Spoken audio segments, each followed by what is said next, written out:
ওরে গাদা বুদ্ধি বেটাছস না নাই কোনে রে তুই এই যে আমি ঘরে এই সুধীর বু তুই ঘরে কি করস রে আমি ঘরের ভিতরে সুধীর বু তুমি বাচ্চু দিয়ে খাইবা একটা কাম করবার দিলে করা হার ওরা ছাগলটা বেবাইতেছি ছাগলটা কইছি পাঠা দেখার নাকি আর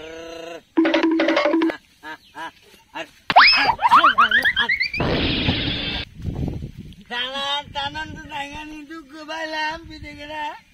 টানে আর পাট খাইত নেমেছে মারবো মারবো খাইত না আর একটা কাম দিয়া শান্তি নাই এই হাবা গাবা পুলাহান দিয়া কেমন কইরা যে সংসার করি এখন চিন্তায় বাঁচতেছি না কমু একটা করে আর একটা ইংনা পুলাহানের ঝাত হইল না হ্যাঁ কইছি যে ই দেখা পাঠার বগেলা যা উনিয়া গেছে সেই হুরমুসের বগেলা